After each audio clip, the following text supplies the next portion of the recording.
favorite podcast to listen to. Get a sound check. All right. Yeah! Yeah, you're laughing all over this thing. Dude, I love them. Here we go! It's the Tryforce. You only live once, but shadows die twice. How? How does that work? If you have if you have very, very special blood. Dude, I have tried stabbing my shadow like 5 times. Has it worked? No. Right. No, it hasn't. I was only told it was my shadow like Right. 2 weeks ago. That's because it dies twice. Yeah. It doesn't die at all. It still follows me. No, it doesn't. But what we are talking about today is the another section of our From Software ongoing series. Yes. Talking about a game that is very important to me, considering it was what I played after I played Bloodborne. And it was like Bloodborne kind of was introduced to me via Layla, and like she kind of had me. I kind of had her by my side during this process, and but Seikiro was a game I kind of was able to have all to my own. And you know who else was by my side for certain parts of Bloodborne? Our guest today, Colton. Of course.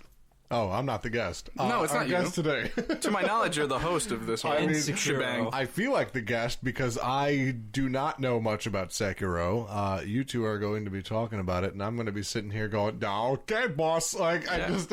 And then we were able to kind of switch roles, Marlon. Yeah. Thank you so much for being on here. Thank you for having me. I love this game too, and I got to talk to you about Bloodborne a good amount, but you and I really communicated with Sekiro and the lore. It's game of the year. Yes, love it. That is true. It's one of the reasons why I wear my hair the way I do in a ponytail. Yeah, you're looking very really Sekiro now. The fucking the lone wolf. To an extent, but it's just because of how long it is. Right. You're definitely growing it out. Yeah, dude. I'm actually going to take out the ponytail right now. Oh man, this is live and in person. Oh, this is insane. Oh, nice. We love it. So he looks like a fucking constable from like. I look like Jason Momoa when he took off all of his skin. That's true. Oh no! Honestly, so we were able to kind of switch roles. Like Marlon was talking to me about. I was telling him that I was fighting Orphan of Kos, which was one of my least favorite Bloodborne boss fights, and he was laughing at me. I love that fight. Yeah, he was laughing at how many times Orphan was smacking me, and then we were able I don't want to think about that thing. We were able to kind of stance switch. When I heard Marlon was playing Sekiro, but then Marlon just bulldozed that game. Like he would be in one section on one day, and then the next time he would text me, he would be way farther than the previous. I'm a digital masochist. Yeah, so you did it. You really did, as we were just talking about. You really did everything that you could possibly do, and this game can end in a bunch of different ways. So for what you did, you literally did everything. Yeah, so like for people listening, I mean. The Bloodborne was my introduction to From Software. I'm on the 6th playthrough of that game. I'm trying to go through all 7, so I hit the difficulty cap. But I play games. You guys know I play games like I played Mega Man 2 and Sekiro, Dark Souls 3, Cuphead. Games that are difficult for the sake of being difficult. For the record, I watched you. Ones. I sat there and we were doing like a recording, like a Let's Play channel test kind of thing, and I watched you beat Cuphead from start to finish on the hardest difficulty in one night. Yeah. It was the scariest fucking thing I've ever seen in my entire life. We should fear Marlon. That's all I can say. It's a lot of mental wear and tear. Tony Lupo, the guy that does our art, fucking that Tony dude. He was sitting there. He was sitting there with me, and we were just joking around because you were like, I have never seen you so intense. Laser focus. Like it was the like. Well, there was that one level that really pissed me off, but everything else, I was just like, yeah, it was horrifying. But yeah, so what I think we were talking about before we started, what I think obviously From Software does very well is lore and world building. Mm-hmm. So I went and I will take a good amount of time that we have today to relate the lore, which is pretty involved and can be confusing at some times. So if you guys need to interject or something is particularly awesome, let me know. But I'm trying my best to like let people know the story because I think people give it a little bit less credit than it deserves. I think a lot of people I think this game presents its lore a lot more openly than Bloodborne or Dark Souls does. You don't have to really search for it that much. I think that it's a little bit there's more freedom of movement. Like, did you like enjoy being able to like run and jump and stuff? Yes. So a lot of Bloodborne, for example, you were talking about it.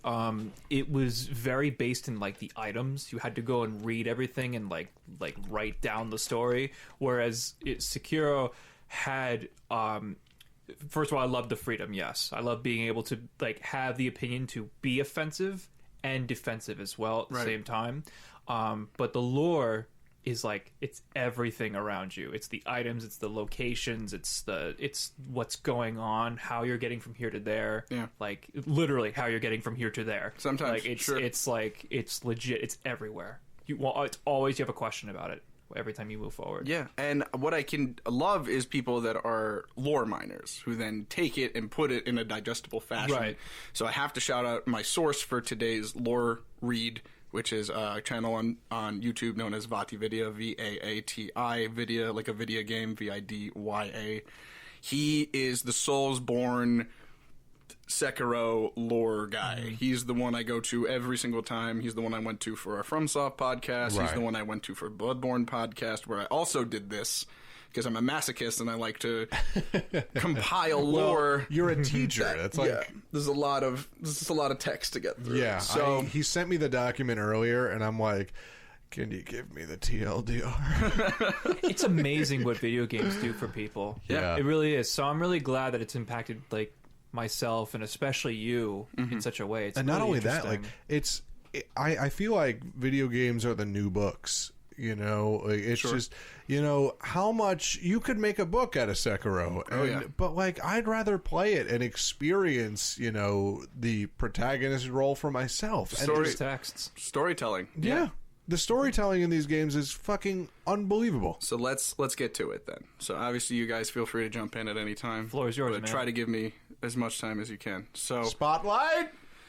So we're starting off in the Sengoku era in Japan. So just for a little historical context, the Sengoku era goes off of kind of the way that a lot of Asian history is split up.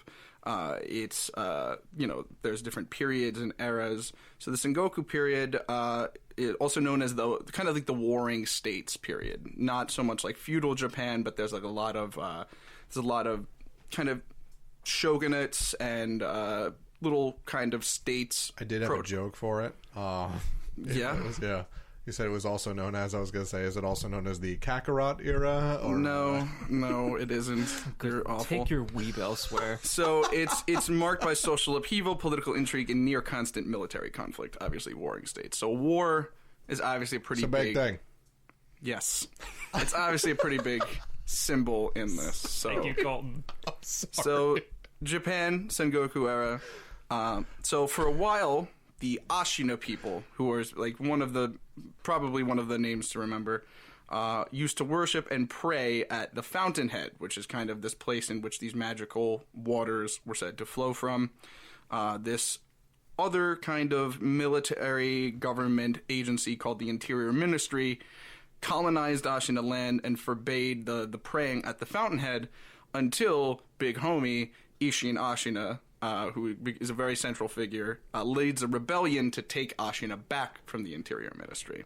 Isshin is known as a sword saint. He's like this very righteous warrior, and he creates the now famous Ashina sword style, which the game describes as being polished in the blood of his enemies. So he's the man. He's the man. He's the man. So he kind of takes the land back, and he triumphs over the Imperial Ministry, and Ashina is Ashina again, and they're able to continue worshipping the waters.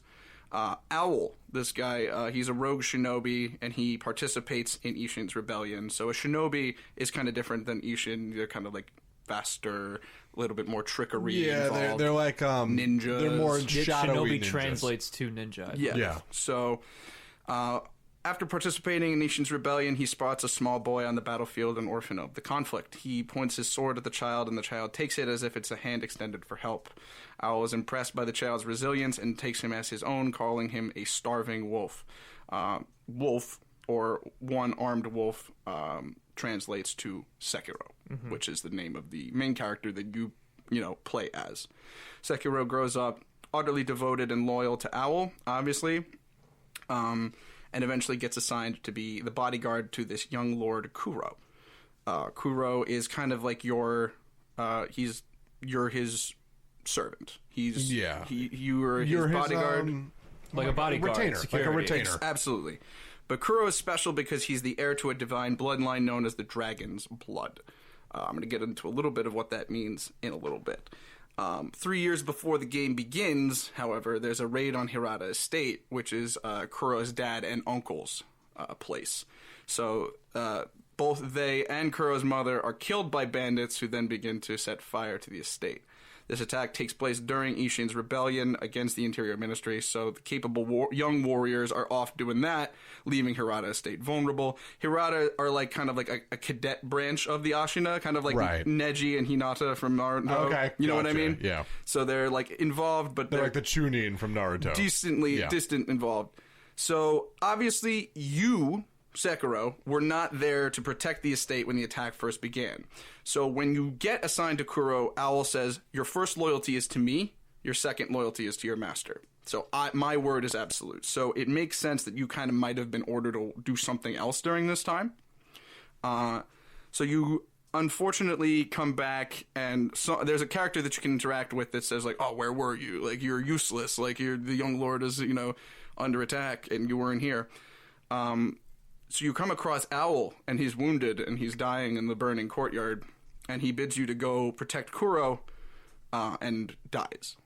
Oh, man. Right.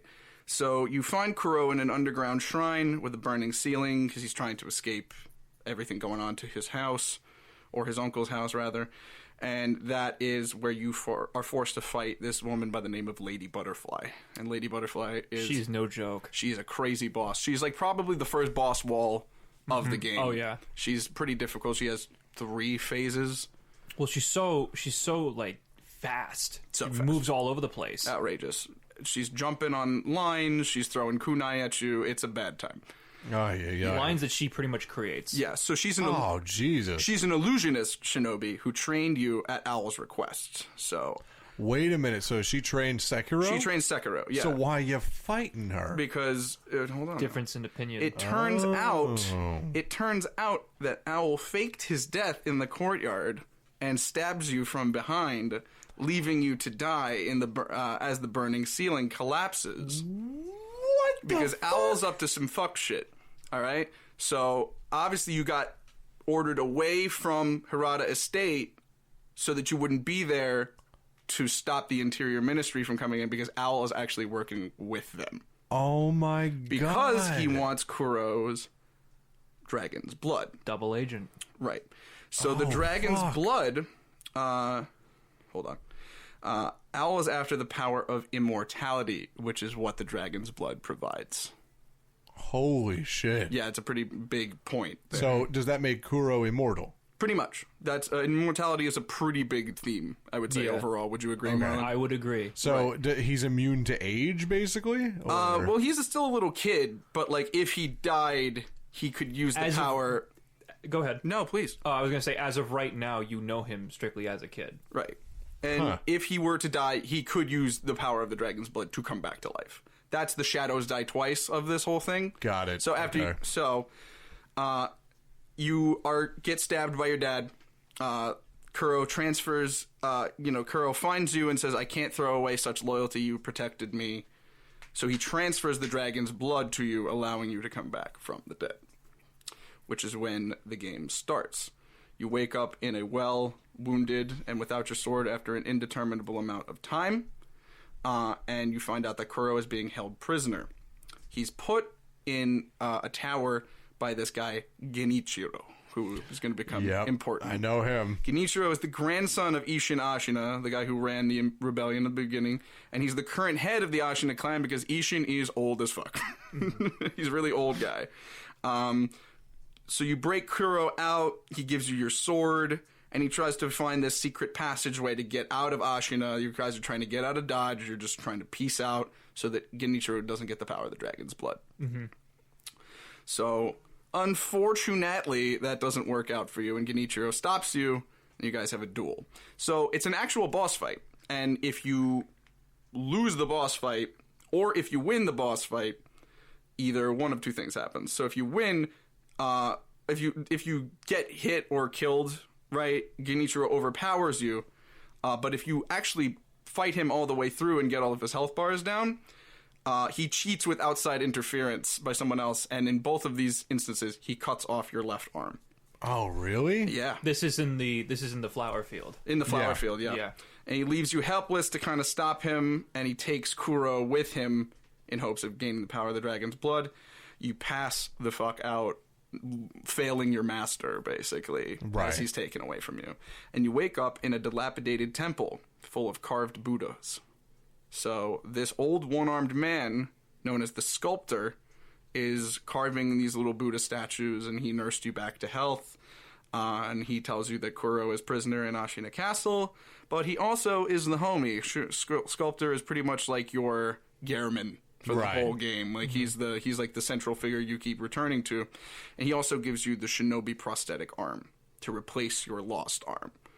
So it kind of moves with you. I don't know how, because it's made of like wood and bone and shit, but it works somehow. Magic. By the will of determination. The will of determination, we'll take that. And it moves with you, and it can be outfitted with a variety of tools. One of my favorites is the firecracker. You throw down some firecrackers for stun. You get a flame vent. You can get an axe, a spear. Dude, the axe was so Yeah, fucking cool. it's great. It's awesome. I'd love to have an Ninja axe Star installed in equivalent. my arm. Yeah, shuriken. It's pretty much like a big deal in the gameplay. So, you also meet this other character, Emma. She's a doctor, and she helps you on direct orders from Ishin because he's tentative to let his grandson Genichiro use the power of the dragon's blood because of its side effect specifically, which is a disease known as dragon rot. So basically, in order to use the dragon's blood, you have to stagnate the life force of a person that you've been interacted with in order to use that ability to come back from the dead.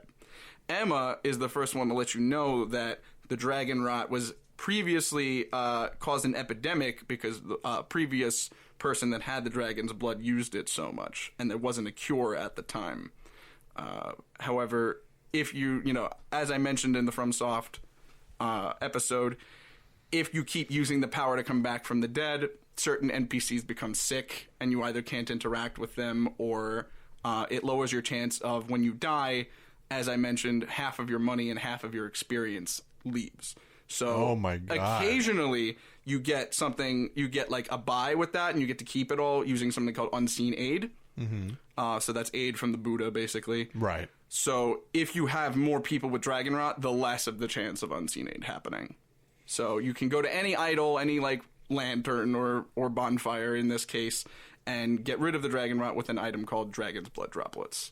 But it's now, not. what is dragon rot? It's basically like I would say it's kind of like, it seems to be like tuberculosis. Like it's like very like coffee. Like people are hacking up, their. It's like they're the It's interior. like a plague, but like Absolutely. like a very like maintained, like very like stepwise disease kind of plague. So it's a very aggressive, like Yeah, it's Just- an infection, and it is one of the main reasons that Kuro is not so jazzed to be using the dragon's blood. He's like, this is not great. Now, how does it infect people?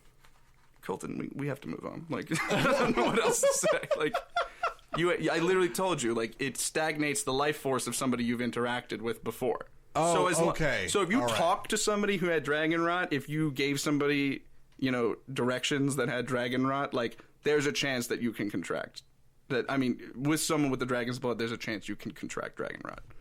So any of the merchant NPCs you start talking to, any of the side NPCs... because you have the dragon's blood, anyone that interacts with you has a chance of getting it.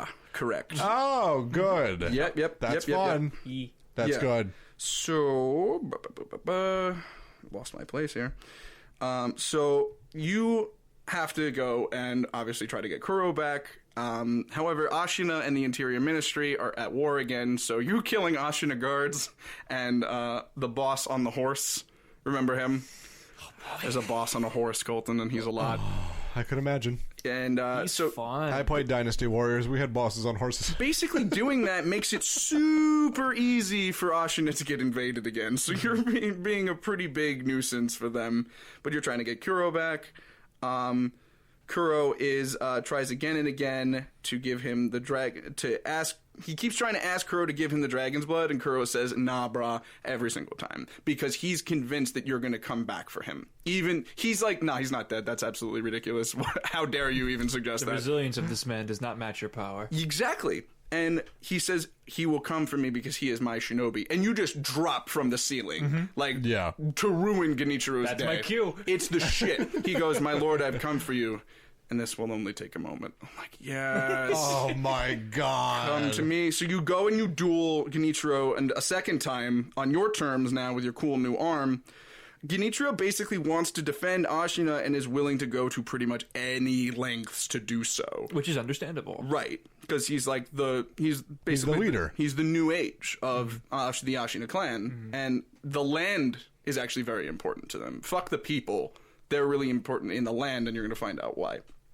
So third phase, he attempts to get you to betray Kuro and obviously, so like Colton, I remember you mentioning on the FromSoft podcast that you were very into the posture system. Posture system, yes. Right. So I love the Thank posture God. system. Thank God for can the you posture explain the posture Yeah. system as it relates to death blows, please? So the way that it works is that if you have a death blow, right? So at the end of the day, the posture system, when you fill it up, it gets to a point where it starts to turn more vibrant and bright orange. Right.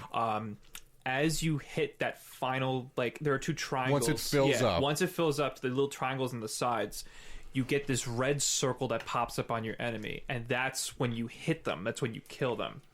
But depending on each boss has a certain amount of life bars, or in this case, dots. Yeah, a death blow is So- like almost a critical hit, basically. Yeah, so if the enemy has 2 dots underneath the health bar, I mean, you have to kill it twice. So if you do it the first time, you see the red dot on their body, you stab them, you take away 1 life bar. Yeah, and you have to do it again. Whatever is left of that life bar is gone, and Yeah. then you start on the second one. Yeah, it's just totally done. Right. The posture system just cheats the health bar all the way. So basically, imagine third phase Genichiro. You did 1 health bar, you did a second one. He tries to get you to betray Kuro and join him.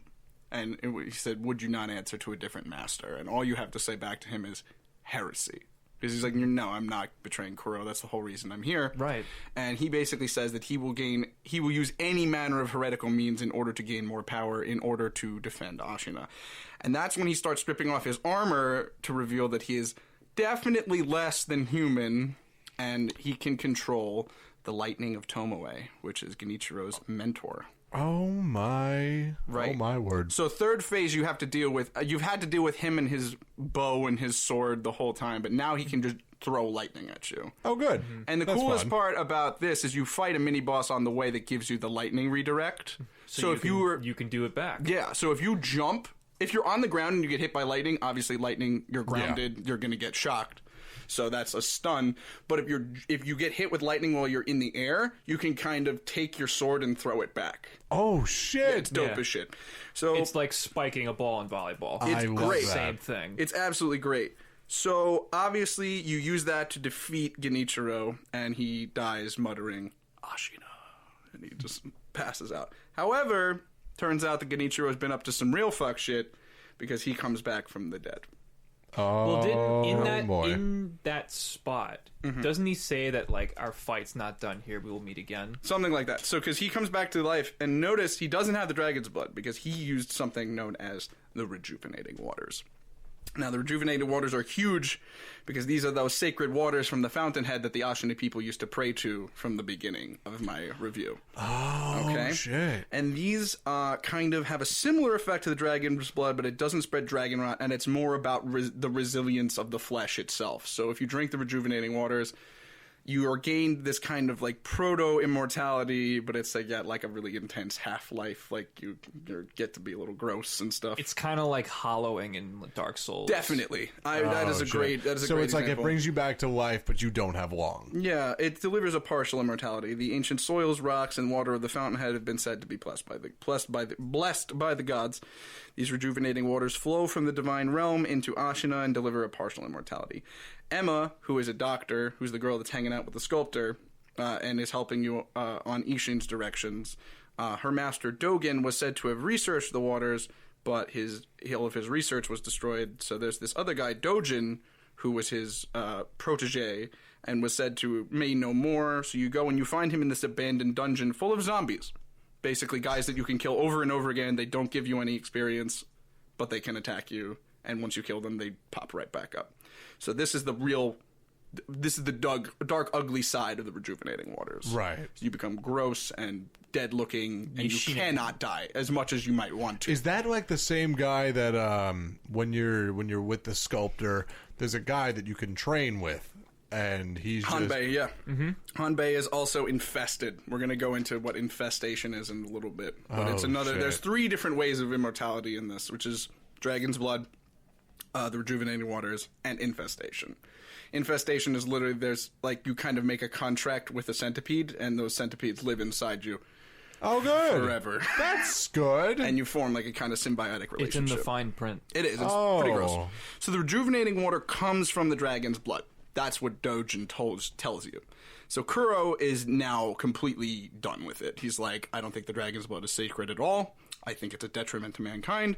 So your new kind of objective is to sever the very concept of immortality from the world. Wow. Yeah.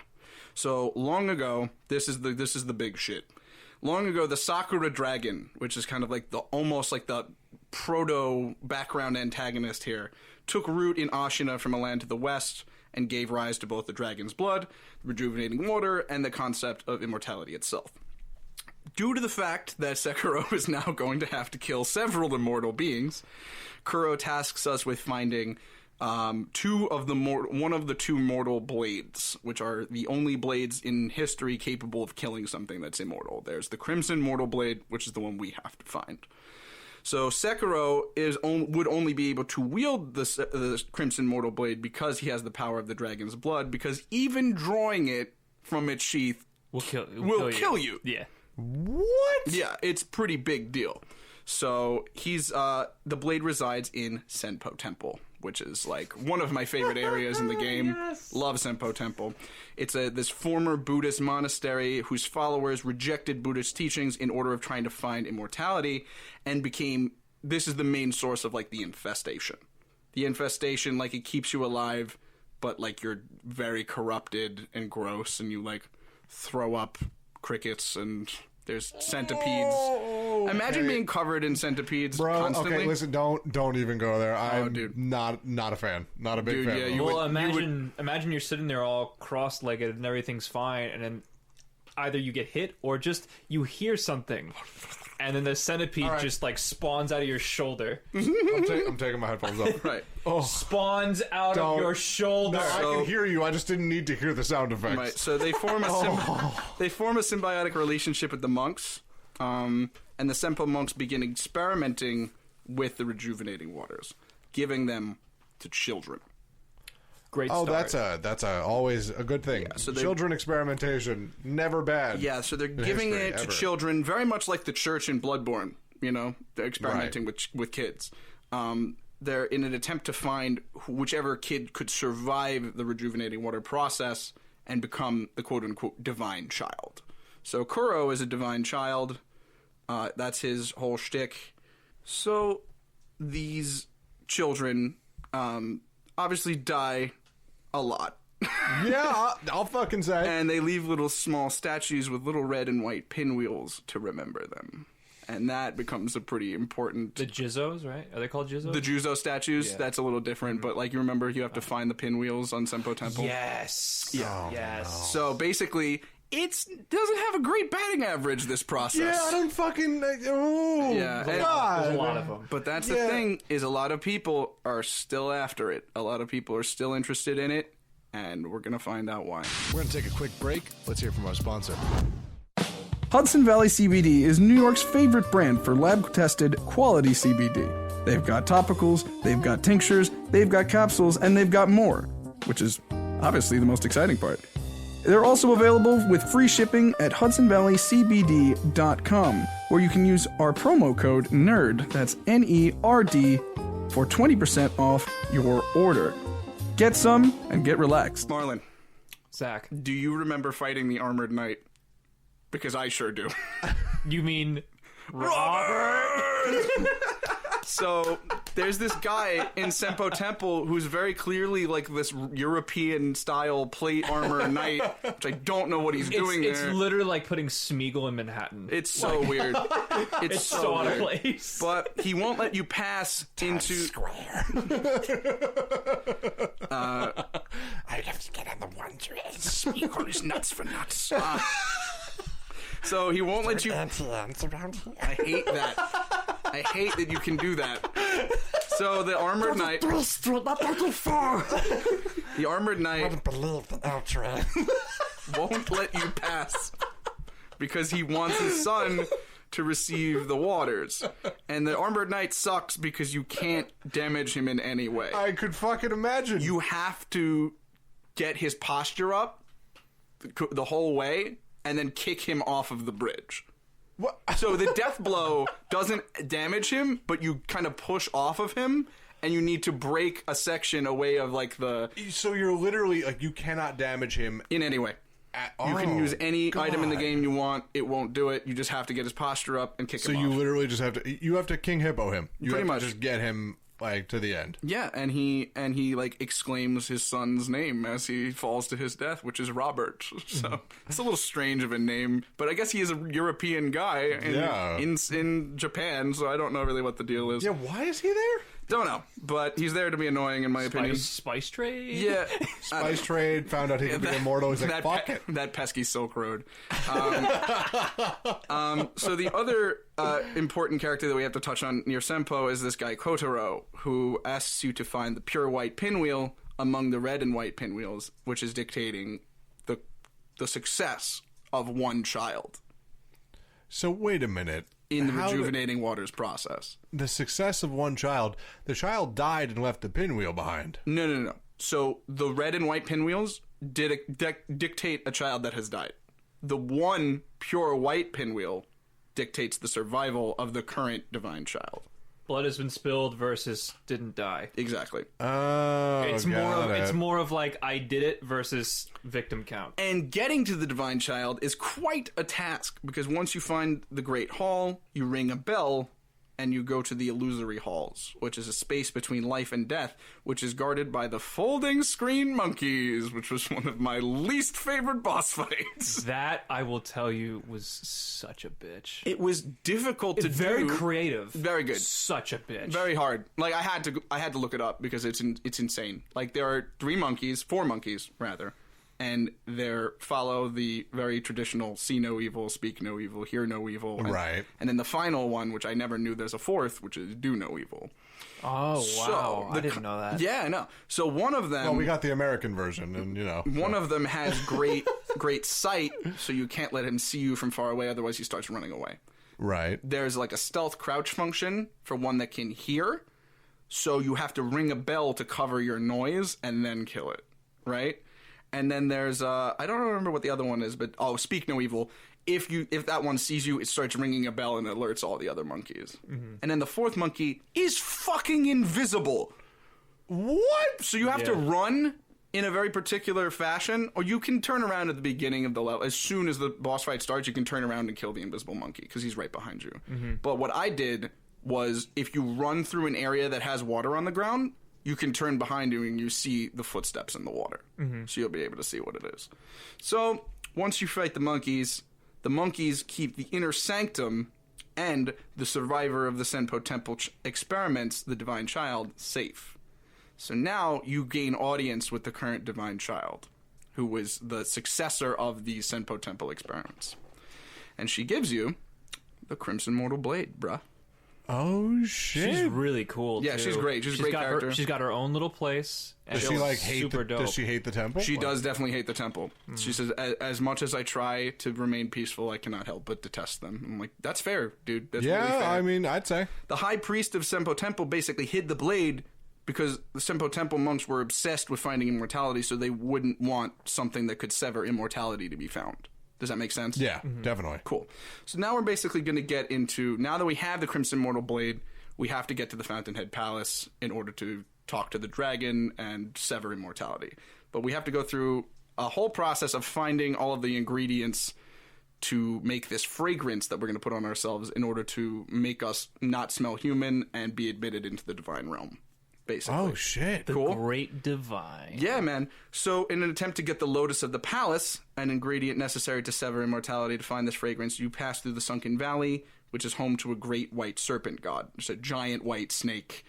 It's here I go again on my own.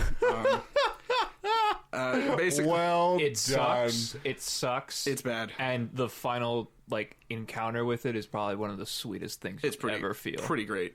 But so the Sunken Valley clan is worship the serpent gods from their position at the gun fort. Basically, this is at a time in which gunpowder and firearms were becoming very, very popular in Japan. Right. And obviously, the Japanese invented gunpowder and the concept of modern firearms. So that's kind of their whole shtick, is they have really nice eyesight and they can shoot you from a long while away. There's a valley in the Sunken Valley where the monkeys dwell, which is where your boy, the sculptor, who is a former shinobi, which he doesn't tell you right away, Oh shit! that's where he trained with his partner, and that's why his so there's, I'm gonna just throw this out sheerly for symbolic purposes. Seikiro means one-armed wolf, and there's something you can do or someone you can talk to that gives you the sculptor's former shinobi name, which is Sekijo, which means one-armed orangutan. So he was basically Oh, that's so fucking. he cool. moves like a monkey. He's able to jump and clash swords and he has very sure footing, and that was kind of his shtick when he was Right. when He would was have a kicked the shinobi. crap out of the butterfly. Yeah, so he has a partner he trained with there. That's going to become important in a bit. The Sunken Valley people worship the hearts of the great serpents because they're gods and they don't need to have their hearts, and the hearts is said to be where the spirit is said to live. Anyway, getting both hearts allow for the dragon's return ending, quite like the umbilical cords allow for the moon presence ending in Bloodborne, which I'm going to get into all of the endings later.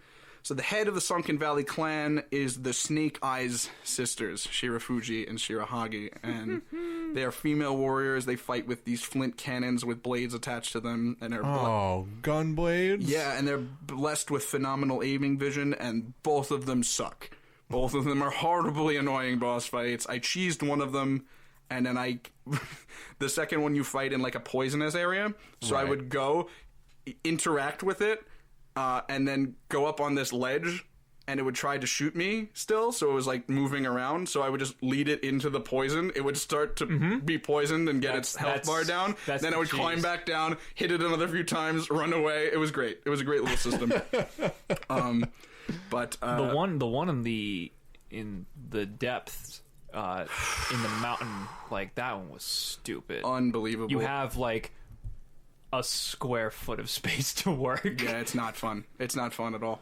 So the Sunken Valley clan members mine the valley for its important resources, and they often offer themselves up as sacrifices to the Great Serpent. Oh, good. The Sabimaru prosthetic tool is really works very well on them, as it also worked on the Okami warriors, which you'll find in the Fountainhead Palace later on.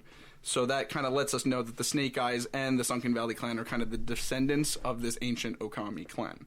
So I'm going to go into the Okami. They're a pretty big deal lore-wise. So Okami means dragon. So this clan was said to have completed a ritual to bring themselves to the Fountainhead Palace. And now they are there permanently as its immortal guardians, these Okami warrior women. Okami are master marksmen with the bow, as their descendants are with guns. So there's a Right. nice little interplay there.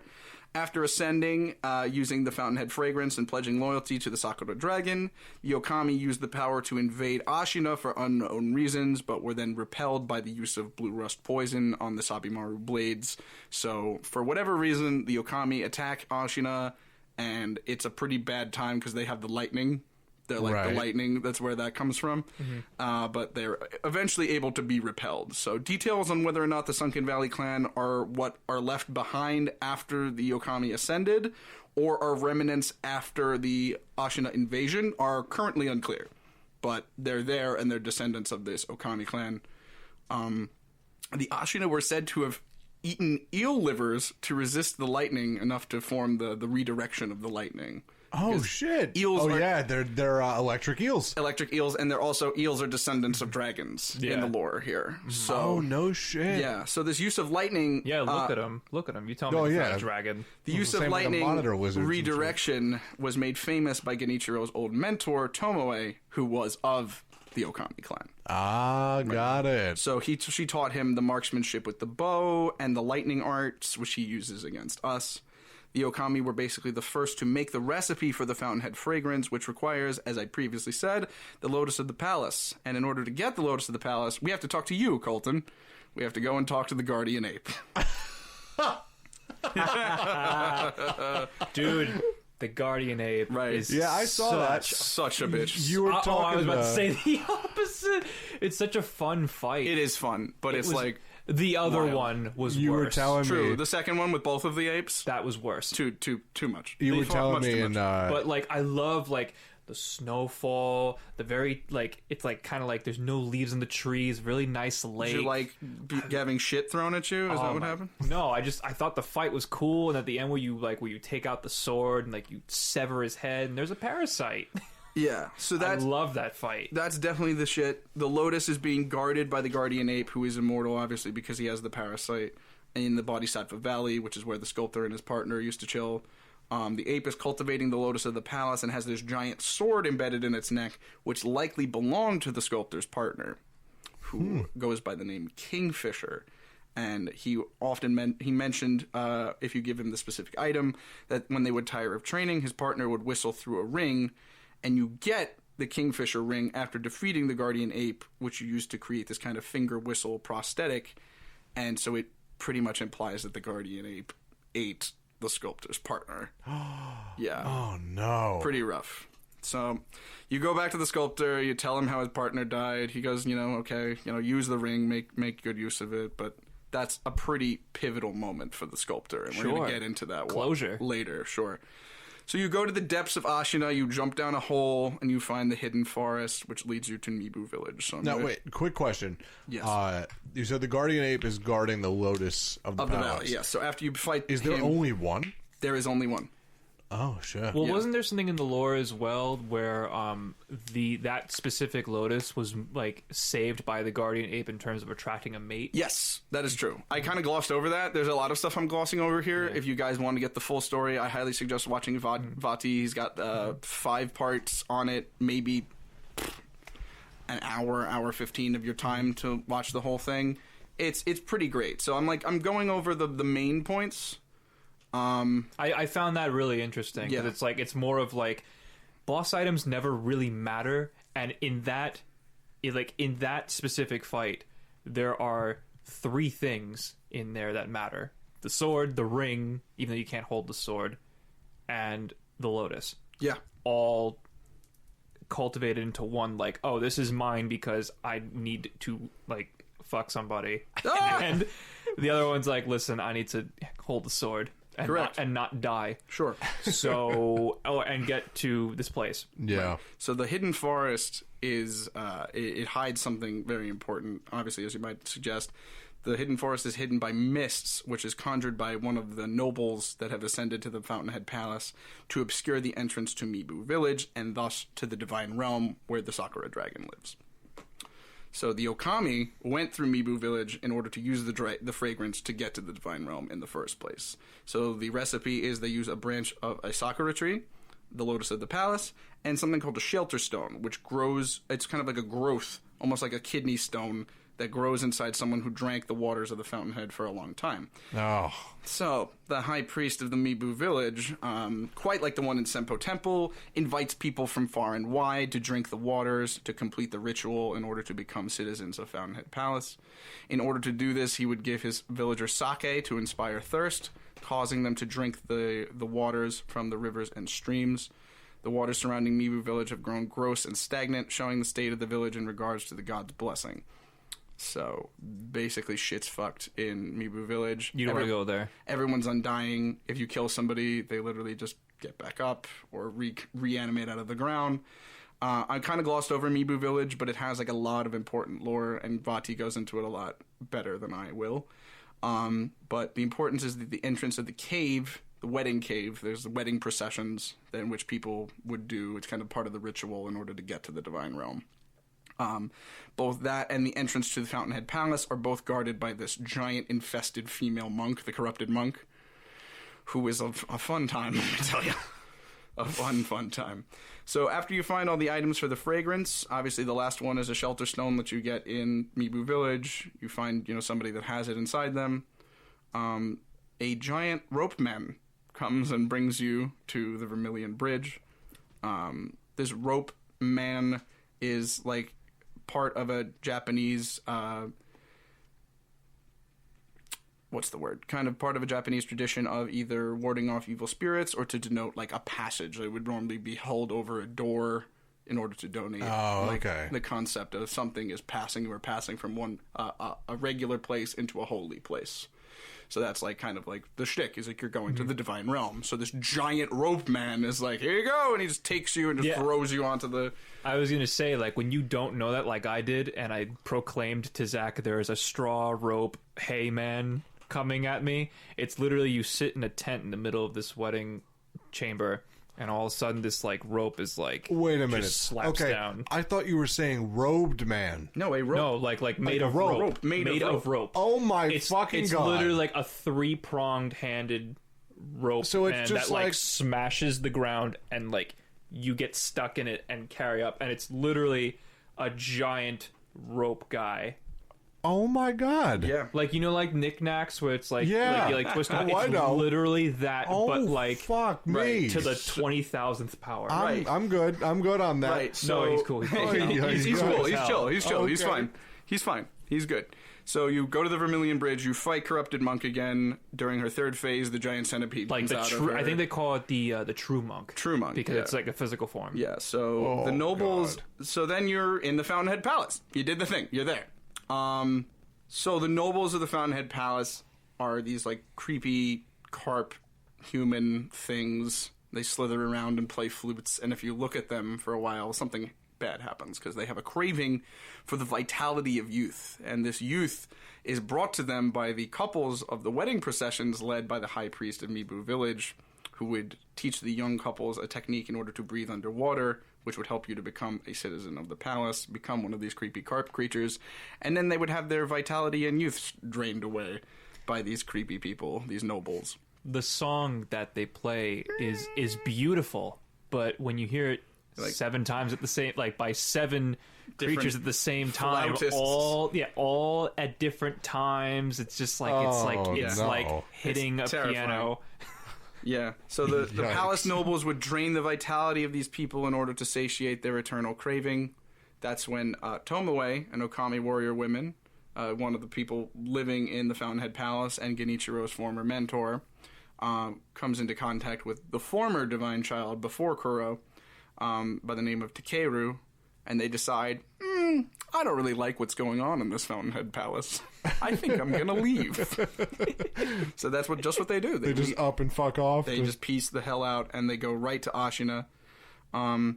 So we then basically, I'm going to gloss over a bunch of stuff, but there's a lot of great stuff in Fountainhead Palace. You were sent to this old grave, and you meditate at the base of this great sakura tree at the very, very tippy top of the divine realm. So, My favorite spot. Yeah, it's such a cool boss fight. So you kill these sickly old dragons of the tree, basically dragons that have previously, I think, incorporated themselves into the tree. I don't know. Like their ascendants. I kind of skipped over this. I'm not gonna lie. The old dragons is an interesting. If I remember correctly, they're more of like the embodiment of ascendants, fellow ascendants that you like. They come to like almost like greet you, but kill you. Yeah, and as you kill them, they start like they're all white and they're very like humanized dragon-looking creatures. But as you continue to kill them, they start like they keep respawning, but they respawn slowly as like brown, withered, infected dragon creatures. And as you're getting towards the end of that section, you're literally it's like one white dragon left, and all these infected like puking dragons like coming after you. And there's like like they're like roots that spawn out of the ground. The Great Divine is beautiful. That's my favorite spot. It's beautiful. Right. So in killing these sickly old dragons, you remove the stagnation of the dragon's blood and allow for us to make audience with the Sakura dragon. So Coolest fucking thing in great. the game. He appears with this large sword in his hand, and what I found out today from Vati, this is very cool. The dragon is also missing an arm. Oh, Yes. I think didn't they say it? Didn't they say it? No, not that I can remember. And it also has this big gash on its chest, which mirrors the wound that Koro has to give himself in order to draw blood for the Fountainhead fragrance. So there's a lot of symbolism happening here. Another likely theory is that these wounds were inflicted by Tomoe, who, quite like us, would have been gifted the power of the dragon's blood by Takeru in order to fight the dragon, and wielded the second mortal blade, otherwise known as the Black Mortal Blade. So there's crimson and black. Ooh. It's a great fight too. That dragon, because it literally looks like a white Shenron with like the moonlight sword, with like the moonlight sword from Ludwig the Accursed. Oh shit! It's like it's intense, because what happens is as you fight it, the roots that I mentioned before, they come back, but they're a little taller. And what happens is the dragon, give me the name again, please. The Sakura dragon? Sakura dragon will shoot lightning at you. Yes. As like he not only swings a sword, he shoots lightning at you, and you use the ability of reflection that Zach spoke about earlier to literally fire lightning at a dragon. He's literally reading the next part of my recap here. I appreciate that. Yeah, no problem. Go for it. So we're able to kind of theorize that it might have been inflicted by Tomoe because you redirect the lightning, obviously, and once you get granted the dragon's tears after you fight it, you square off with Genichiro once more. But not until you get your poor little heart broken, because once you get back to the real world, you follow these flames of hatred to an open field where the sculptor, your boy, has turned into a giant demon. What? Yes, so What happened to him? We're gonna find out. So he turns into what's called a Shura, or a demon of hatred. So perhaps spurred on by figuring out that his partner was eaten by the divine ape, or perhaps trying to escape the violent past of his shinobi antics, the sculptor finally snaps. Though he spent his life quietly atoning by carving Buddhas, even he admitted that this was going to happen eventually, as each Buddha he carved still had a, quote, face of wrath. So basically, we have to fight the sculptor, and quite like fighting Gwyn, Lord of Cinder. Oh no! You kind of have to just like put him out of his misery. Like he's really just kind of he's succumbed to his own personal hatred, and he's succumbed to all of the poor deeds that he's done. What the hell is it? The consumed king as well in Dark Souls 3 is the same concept. Yeah. So you use the finger whistle to kind of disorient him at times, because it kind of reminds him of his former partner. No, that makes me so upset. And then you finish off the sculptor, and he actually thanks you for killing him, and you finally kind of allow his soul to have peace in the next world. Oh my god. Right. So then we obviously have to pack all that trauma away and go and fight Genichiro, who is Tomoe's student, whose use of the rejuvenating waters, quite like our use of the dragon's blood, allows him to wield the Black Mortal Blade, which he finds. Oh no. So the Black Mortal Blade has a power to summon a portal to the underworld. Oh my fucking And we god. only find this out after having to fight him for a third goddamn time in this game. And it's really, the shot. There's a shot. It's like saying that it's like the final time they're gonna fight, and it's the classic Japanese. Like they're back in the field where Seikiro Right. lost his arm, so they're trying to go out that way again. And it's literally the two of them are holding their swords in stance like this. It's like a landscape shot, kind of like I think it's moonlight. The white flowers are kind of like glistening. Like it's very intense peace, peaceful intensity. Yeah. The other way around. Totally I got different you, the other I way got around. you. It's very quiet, It's- but it's- very intense. Yes. So we're able to kind of find out that this Black Mortal Blade has this power because in his final push to stop us and to save his homeland of Ashina, Genichiro cuts his throat with the Black Mortal Blade, which allows him to summon his grandfather, Ishin Ashina, who had died earlier in the story. Oh my back. god! When do we know he died? Yes. I glossed over it, but we know he died. We were there. Emma was sad. We saw it happen, but he allows him to summon him back in his youthful form Oh, when fuck he started me. the rebellion, when he was Ishin the Sword Saint. So this is Genichiro's final attempt to stop you and save his homeland. Tomoe couldn't find the Crimson Blade, so she couldn't sever immortality, but after doing battle with Ishin, after a hard-ass fight with Ishin, 3 health bars, crazy attacks, a gun for no reason, you can do just that. On top of the one for Genichiro, so it's really a 4. It's a 4-phase boss fight. It's a Oh my 4-phase fight. fucking And god. you only have, however many healing things you have. Like, that carries through for the whole 4 phases. Like, you gotta be on your shit. Something I want to comment on with that Sure. as well is after the Genichiro fight, you see him cut his throat, and the imagery that they show is beautiful because it shows the camera points at Genichiro's hand with the sword, and as he's losing grip, another right hand comes and grabs the sword, Yeah. and you see Ishin literally like come out of Genichiro's body. Yeah, Oh very my god! It's like a portal within himself. Yeah, very- It's really intense. Athena from the head of Zeus kind of vibe. It's Oh really my pretty God. crazy. So, after you fight, Ishin, you can do one of the many ways that you can end this game. So, one of which happens a long time prior. Eventually, you find out that Owl is a part of this. Like, right after you fight Genichiro, Owl shows up and tries to get the dragon's blood from Kuro. And basically, you have a choice. You talk to Owl. You can either betray Owl and keep hanging out with Kuro, keep being Kuro's man, and not allow him the power of the dragon blood, which, if you remember from before, he said that his first loyalty should be to yeah. Owl. Yeah. So you basically betray Owl, and that allows you to do the rest of the endings that I'm going to mention. But if you, for whatever reason, choose to betray Kuro and stick to the Iron Code and stay with your dad, you fight Emma, Ishin, and then you betray your father, become a demon, and go on a killing spree.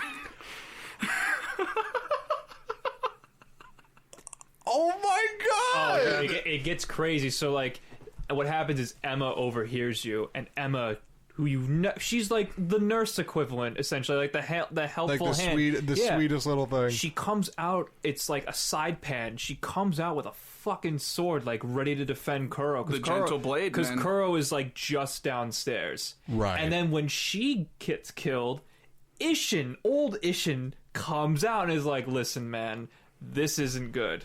Like, stop what you're doing." So wait a minute. Didn't old Ishin die?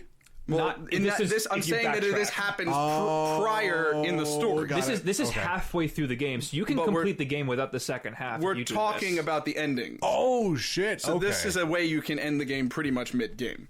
So you can join Owl, fight Emma and Ishin. There's also another thing you can satisfy in order for Owl to kill Genichiro, get the Black Mortal Blade, and the both of you rule with an iron fist side by side. Oh my fucking god! Right. But however, the intended ending, which most people tend to get, is the Immortal Severance ending. Obviously, you sever the ties of immortality from the world, and you do the thing that you ended up trying to do in the first place. So does that mean like everybody who's infested, everybody who's used the rejuvenating waters, and all the dragon's blood users, they all die? Absolutely gone. They do this thing called immortal severance. They're literally severing the concept of immortal from the world. When you go back to the beginning of the game, what's his name, who you can train with, isn't there anymore. Hanbei the Undying, yeah. He's gone. You can also use the Crimson Mortal Blade to kill him mid-game as well. He's just like, oh, thanks for the mercy kill, bro. Really appreciate it. However, there are 2 other endings I'd like to mention, which is the Purification ending. I did a list of how many things you have to satisfy in order to get these endings. There are 9 steps to the Purification ending. And this is the second most annoying to get. Basically, you give Kuro the Dragon Tears, and you use your Crimson Mortal Blade to decapitate yourself, condemning the last immortal, and you tell Kuro to live on and learn what it means to be human. So that's pretty cool. And, like, his grave is the flower field. And, like, Kuro ends up deciding he wants to leave and, like, be his own man. Yeah, it's pretty great. So like Kuro becomes the last immortal? No, Kuro's no longer immortal because you're severing immortality. The tie was severed. Shit. Oh, by killing yourself. Yeah. So there's another way that you can actually kind of go against Kuro, and that's the final ending that we're going to talk about, which is the Dragon's Return ending, which is the most difficult to satiate because there are 15 steps involved in getting this ending. Yikes. Right. So you basically can betray Kuro's quest to sever immortality, allow the second divine child who gave you the Crimson Mortal Blade in Senpo Temple to act as a host for the dragon's blood, and then just leave so that the Sakura dragon and all of its influence leaves Ashina forever. So basically all the concept of being immortal, the dragon's blood, the rejuvenating waters, all that just fucks off, and we're back to regular, boilerplate Japan. Shit. Is this the ending where they all leave Ashina together? Yes. That's my favorite. It's a great ending. I would love to see if they build off of that. I'd love to see a Seikiro too if they do it that way. That would be great. So, wow, so that's Seikiro, man. that is Sekiro. Game of the year. Yeah. Game of the year. It So- literally won Game of the year. Yeah. Yeah. Well, no, I'm saying. It's an outrageous narrative experience, and I've spoken enough, so whatever your reactions are in this meantime, please. So, I have always been for Oh, the, that for is the, disgusting. Sorry, I needed water. for you two know me. I don't know if you know like this kind of thing about me, but like I guess I would say throughout my entire life, from the kind of music I make to literally taking my shoes off anywhere and wearing slippers, all this shit, I base a lot of my life and kind of like how I do things on Japanese culture. I love So you're Japanese. a fucking weeb. That's a little bit more geared towards kidding. anime. There's like that one section I will never touch. I'm kidding. But it roots back to my grandfather. He was on the Wisconsin when he got captured in World War II. Came back alive. Went back to Osaka to closure. Yeah. Gave speeches, all that kind of stuff. And so that's where I get it from. And Seikiro really put that in display for me, like just being able to go through the game, having like a From Software game where you have the liberty to do things where you make your choice instead of like where Dark Souls you're very defensive, Bloodborne you're very offensive, and you're rewarded for both. And Sekiro is you do one or the other, you make your choice. Right. It gives you almost like free reign. So I really love that about this game. In terms of the story is incredible. I love lore like you do, Zach. Mm-hmm. I'm a very big lore junkie. So I love to see that, especially legit, like actual Japanese lore put into this game. It's really like, because Bloodborne and Dark Souls is very like, let's see if we can make like an ant that has like 7 heads and 2 legs. It's very and, body like, horror. So like it's like it makes up its own lore, but this is like it connects reality with fiction. It's very realistic, despite some of its content. That's the whole thing with Japanese mythos, is that a lot of it is rooted in reality. And I may not have played a lot of Sekiro. I just kind of watched how the combat works. I watched some of the story. I read about a lot of the story. But as somebody who trained in martial arts for a very long time, I was taught about the practical applications of a lot of these sword techniques that I learned. And to see that, like, everything that I learned appeared at some point in the game, and you actually get to see its practical uses, and you get to see why they're important. Like, that was really cool, and I learned a lot of Japanese culture from my teachers, and they really did their fucking homework, and they really did research. Well, From Software is a Japanese company, right? Yes. So, I mean, forget like Japanese. Yeah, but like, them as storytellers were the perfect software company to do this. Of course they were, but like perfect one. If an American company made it, forget it. If just because it's a Japanese company doesn't mean they could have done it as well as they did. Like an American but they company, did it though. I know, no. What I'm saying is just because they're a Japanese company, it shouldn't lend the credence to that. Sure, because like if an American company had a game, do you think most Americans know anything past 1960? Like. From my experience, no. Exactly. So, like, we can't hold the Depends rest on of who the you're world. talking to. I mean, on the other side of the coin, Japanese people have a really weird depiction of plumbers. Yeah, they do. Especially Italian ones. That's their right. Okay. But at the same time, it's amazing how well researched and just how beautifully crafted this game was. A lot of nods to Japanese mythos, a lot of nods to Japanese culture. Obviously, there's a lot of great visual attraction to this game. Extremely rich visuals. You can run through this game slashing and hacking. You can do whatever you want, but there are so many. Your actions have consequences. I'm so into the quote from Zenyatta from Overwatch that if you move too quickly, you overlook much, because it's really true in this game. Sure. There's a lot of like things that if you search for it, it'll give you like a massive visual context to whatever's going on. Oh, like, of course. I found in Senpo Temple, I found this one section that's like up, kind of, there's like a cliff face above it, and it is littered with the bodies of children. It's literally them discarding the children that they were experimenting on. And I just went on this random path that I wasn't even really thinking about. And I had to fight some things. There were some monkeys and a big boy. Yeah. But I wouldn't have found it without that. It's kind of like, it's in this sense, it is kind of like an open world, but it is linear. It's like kind of weird, like you can make your own playthrough in it. And of course, I of all people would be doing a very big injustice if I didn't talk about the music. Right. With the exception, a lot of people have complained. There are two things I've heard about Seikiro in terms of complaints. The first one is that it was too easy, but like, which is ridiculous because you're dumb. Get the hell out of my house. But like the other thing I heard a complaint about was the alert music was played too much, which I really don't care for. I don't care about that. Who could care? Exactly. But needless to say, the music in this game was absolutely stellar. It was very like, it was true to form. It was intense when it needed to be. Yeah. Like one of my favorite pieces of music, which I think is used multiple times throughout the game. I noticed it particularly in the Guardian Ape fight. So I was telling you before about how like you look over this cliff and it's like this like very shallow lake with like dead trees and like there's apes sitting there facing away from you. And you get in there, it turns around and looks at you, and you hear like this like a Coco guitar. Yeah, like but it's all string. Yeah. It's like horror, like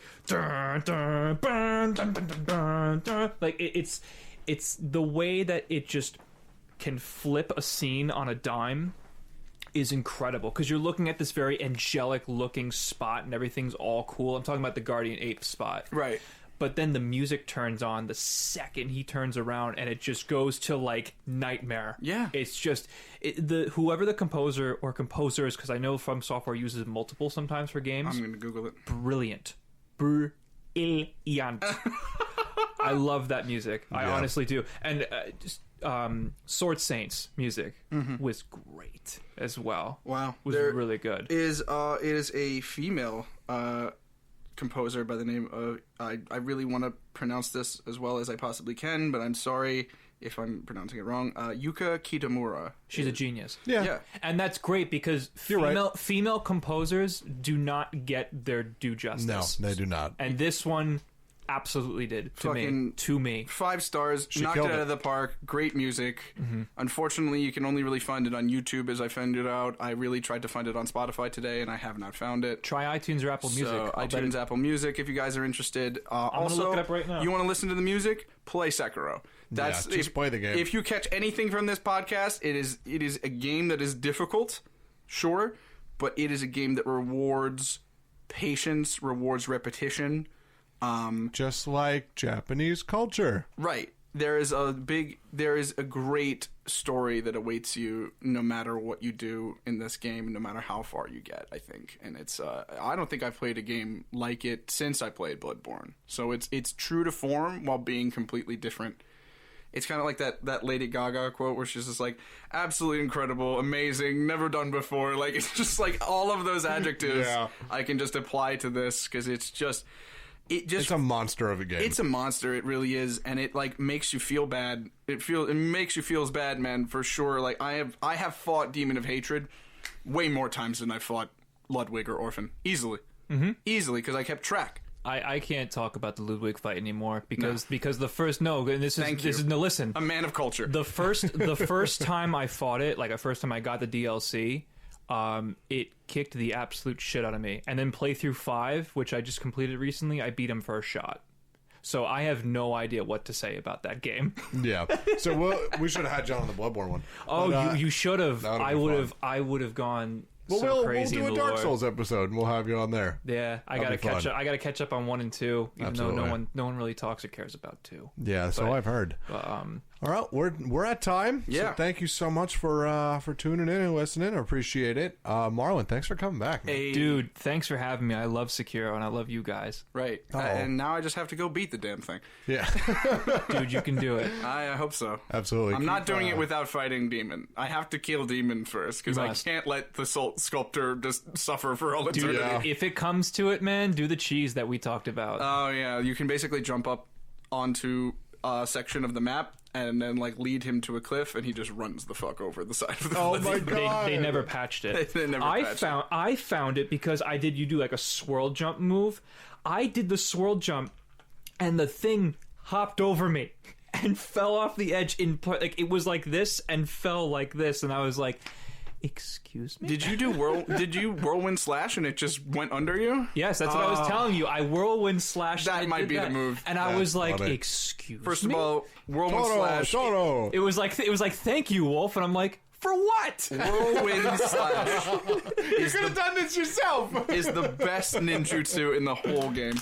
Dude, just jump off the cliff, man. Play Sekiro. Good night. All right, goodbye. Oh, by the way, before we do that, we have to plug our social media real quick. All right, do it, Zach. I have no social media. I am a One-armed spirit of just peace and prosperity and katanas. Zach is an animated carved Buddha. That's me. That's Marlon. I am a studio rat, so I have no time for social media. Are you both fucking kidding me? But you can find me on Spotify at Martron. Find Zach on Twitter at ZachThatWhip. Find Martron on Twitter at Martron Music. Find me on Twitter at Spotify, Martron. Yes. Dude holding his chin, unless Fire. that changes recently. That's the profile picture. Go follow him. Look out for our Ashen Wolves episode coming out this week for Fire Emblem Three Houses. It's going to be a mini-sode, so it's going to be a nice little short digest. It's going to be fun. So, yeah, thanks so much for tuning in and listening, and now we can do the goodbye thing. Audio warning. What the... All right.